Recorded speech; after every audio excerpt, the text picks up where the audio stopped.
Mr. Wilson Teaches Pen and Ink Landscape and Animal Drawing. Today we're going to learn how to make different techniques using just a Sharpie. Some stuff you're going to need is a reference photo. You can print this out, you can look at your phone, you can click on Chromebook, and be able to draw from that, or you can just draw from your head if you like and make your own landscape. You're going to need a pencil, a large eraser, and a Sharpie with both a fine point and an ultra fine point, and then of course your paper. So the smaller activity I'm doing on a 5x7 sheet here. So this is what the finished one looks like of the first project I'm going to show you. Quick and easy, just some basic techniques to amp up your skill level. And then the larger project, which is going to be on a time lapse with these animal heads, that I'm doing on a much larger scale. But you can do this on any surface you like. So watch, follow along, and hope you enjoy. Okay, so the first step in this process is finding an image to work from. So you can either invent this or you can find one online. So I found this picture online. This has a lot of variation in some of the design quality. It's got different features. It's got a foreground, midground, background. So you want something that has some layers to it, some different textures. So I'm just going to start by drawing out some of the basic shapes and lines. So roughly where certain things would be. And no one's going to see my reference photo, so I'm not super worried about it actually looking all that great or accurate.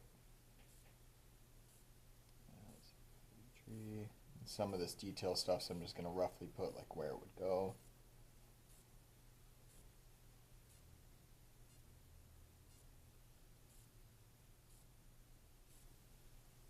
Also going to add some rolling clouds into here. Give the sky a little more variation, so I have more things to make lines with.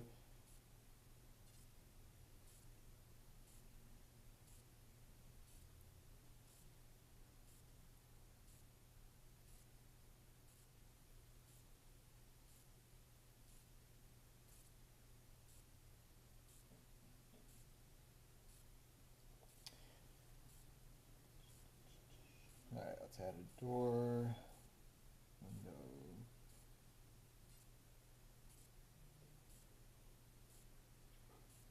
Alright, so there is the basic outline. I know it's hard to see on the camera, but next thing we're going to do is outline. So that's my reference photo. I'm just going to set that aside. I'll still be using this as I go, looking back and forth. I'm going to start by just outlining everything with the ultra fine point Sharpie.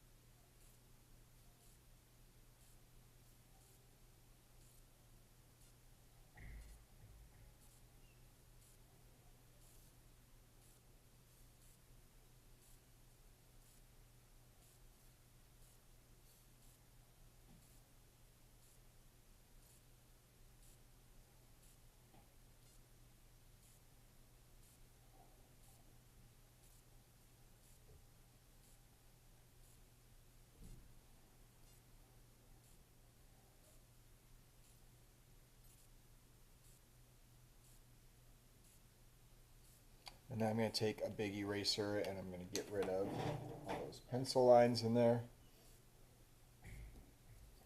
so that I've got a fresh, just Sharpie outline to work with.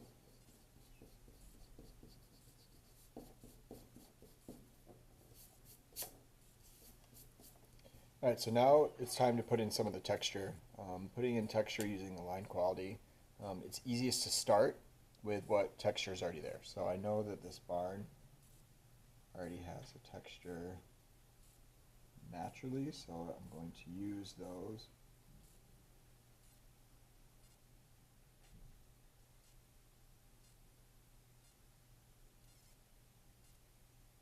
I'm not worried about being super precise for a lot of this.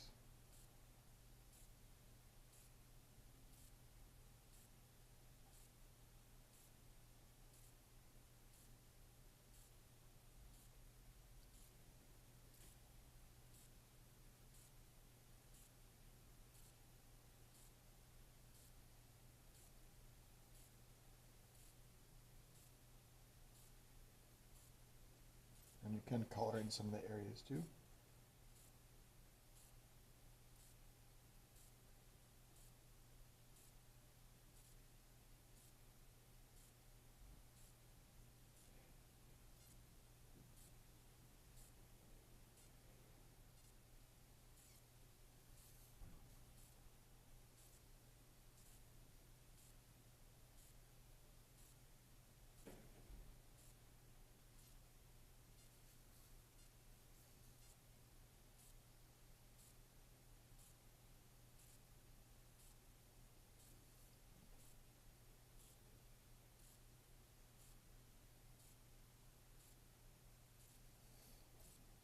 And then to create this wood texture, I'm just going to pull some random lines out here.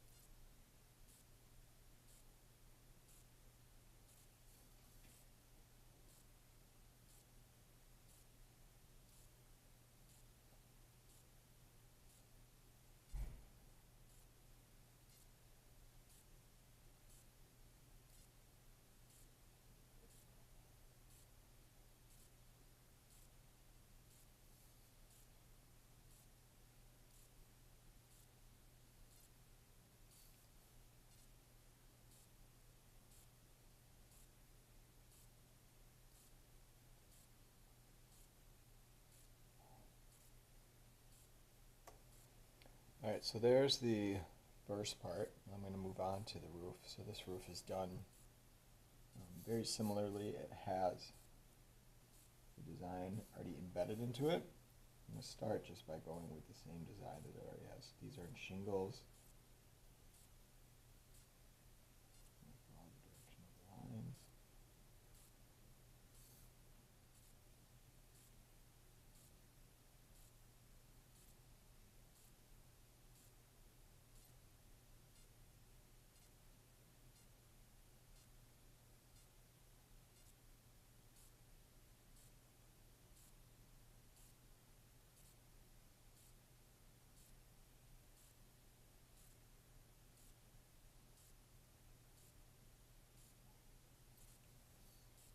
Same thing going down this way.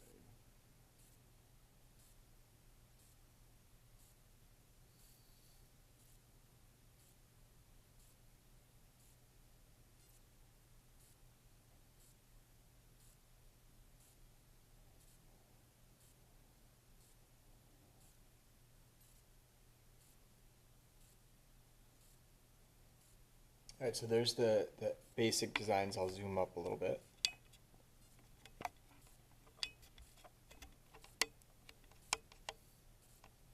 See what it looks like in there. And now I'm going to add some of the shadow details. So this is where your cross hatching and hatching comes in. It's going to be a little darker under these parts. When I'm doing the shading, I'm not really worried about the texture so much as the value that goes with it. We're just throwing some more lines in there. It's going to make it look like it's darker, and I'm also going to add some on this side, so I want this to be the darker side.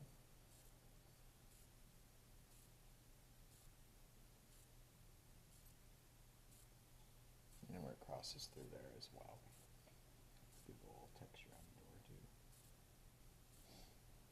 So that's the basics of adding in texture and value. I'm going to add some more onto some of these other parts here and show you some different types. So the next kind we're going to do is grass. So if I want something to look like grass, you're just going to start pulling some random lines. Because this grass is relatively far away, it's not going to be super thick or long until it gets closer to us.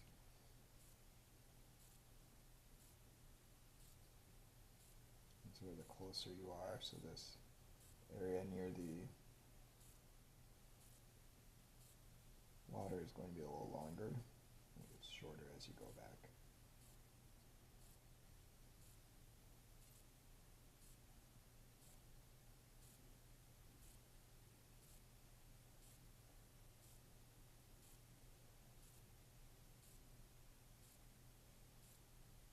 We're going to add some scribbling right in front of the door, so it looks like there's a worn out path there.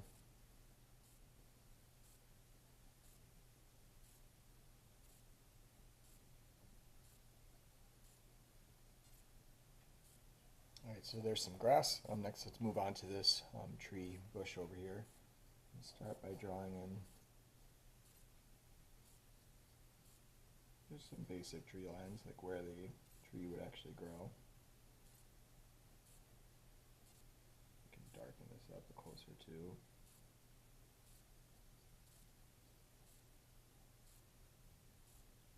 And then I'm just going to start filling in with a basic leaf design.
And then I can also add in some scumbles from scribbling, just to give it that darker color and fill in some of those spots, make it a little more dense.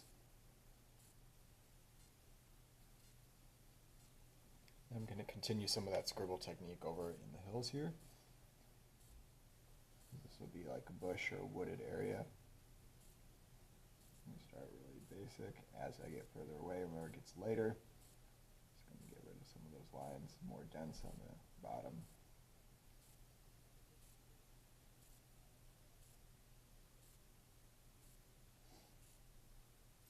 And wherever the hills would meet.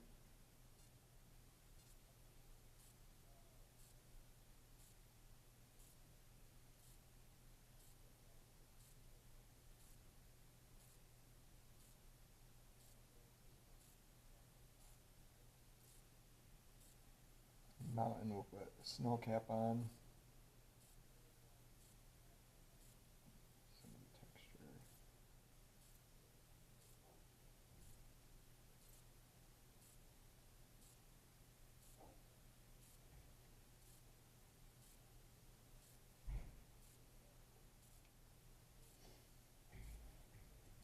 Okay, for the clouds, usually less is more, so I'm just going to add a little bit of that.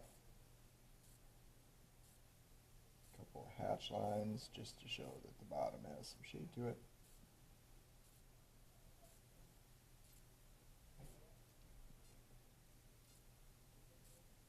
Also add some stippling.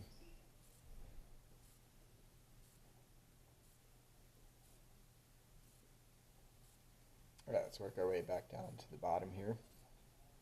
So this next area in between here, look, has basically just some grass out, so it's much darker. Now this way I'm just going to start to fill it all in. So water comes roughly through there.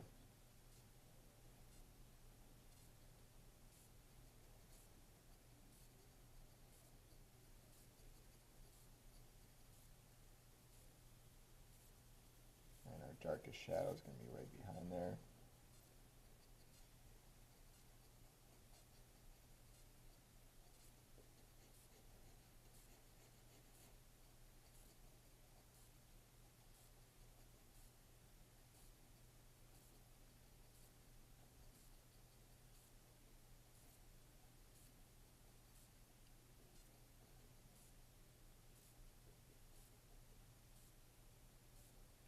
And for water, we usually just draw in a couple of wavy lines here or there.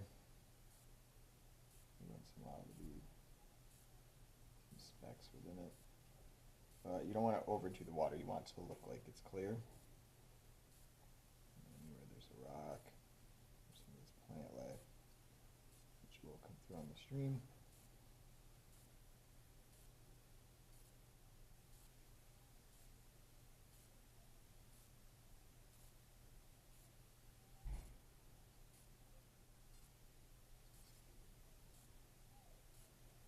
All this area in here is sort of just rocks, mud, and plant life. It doesn't have to be super descriptive, it just has to look like it belongs there, so I'm just going through and adding some textures.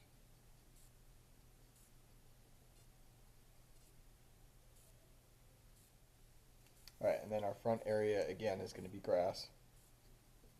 And this grass was going to be longer, it's not as well kept. And it's in the foreground, which means it's going to be bigger.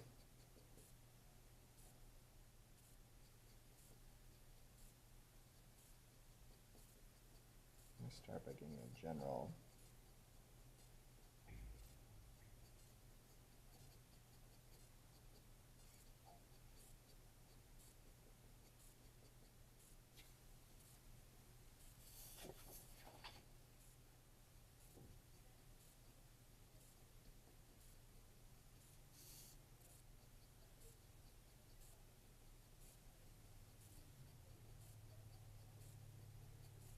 This is how you make some like grassy plains.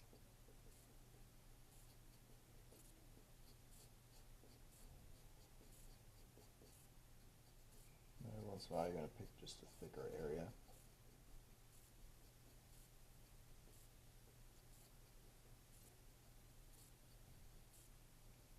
And then if we look at this, let's back up a little bit.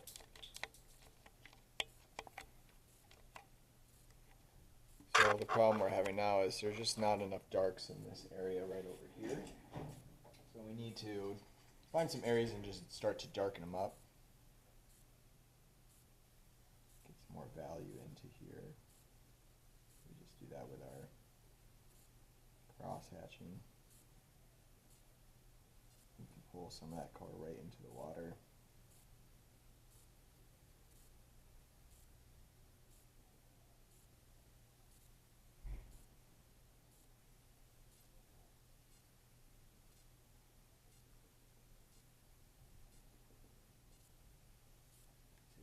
Darken that up and hopefully push this forward a little bit so it appears more 3D.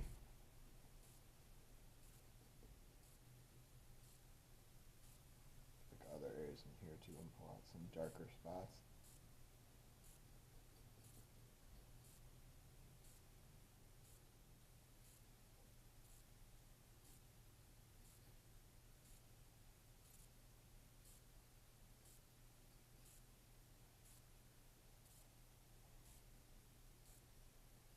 And that's pretty much all there is to it. So we're just going through Ag Design. I'll spend a little bit more time trying to fix up some of these, add a couple more lines here and there, some shadows, but just starting with your basic texture, followed by the value, using what you know about pen and ink designs, sort of fill it in. It's easiest again to start with the most descriptive area and work your way out, and just keep looking back at it, making sure that you're getting all the darks and all the lights. So it looks like it's got that three-dimensionality and sort of works its way back. Remember, darker, usually more, bigger in the front.